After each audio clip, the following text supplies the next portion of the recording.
आज की कहानी है हमसफर का प्यार। शादी से पहले नीता का बॉयफ्रेंड जैसा कोई रिश्ता नहीं था।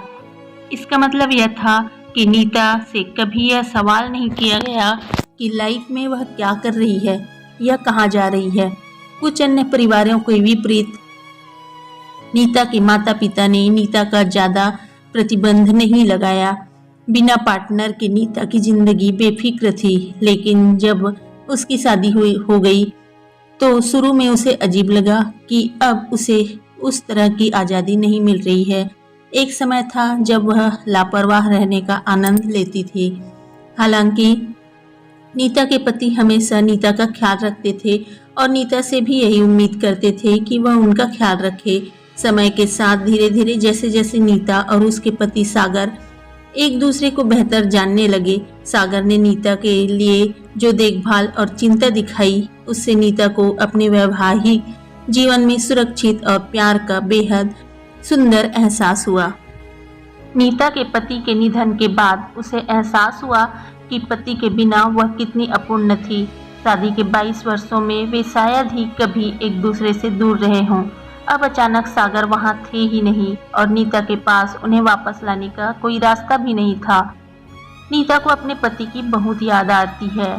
समय के साथ नीता इस बात को मान गई कि उसे अपने पति के बिना ही रहना होगा, क्योंकि वह अब इस दुनिया में नहीं है। फिर भी उसे अपने दोस्त दिवंगत पति की याद आती है, क्योंकि पिछले कुछ वर्षों में वे अच्छे दोस्त बन गए थे।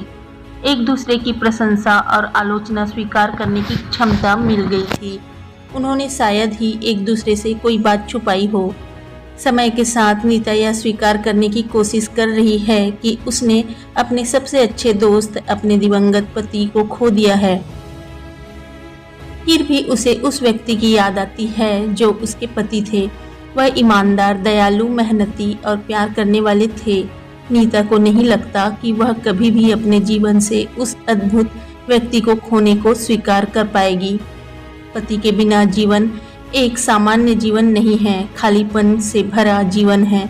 एक अच्छे पति के साथ जीवन अद्भुत है। नीता के पति जो एक अच्छी इंसान भी थे, उनको खोने के बाद का जीवन नीता के लिए अच्छी यादों से भरा है, लेकिन एक खालीपन के साथ जिसे कभी नहीं भरा जा सकेगा। दोस्तों, सुनने के लिए आपको दिल से धन्यवाद। कैसी लगी आपको ये कहानी कमेंट करके बताना कमेंट बॉक्स में। Thank you.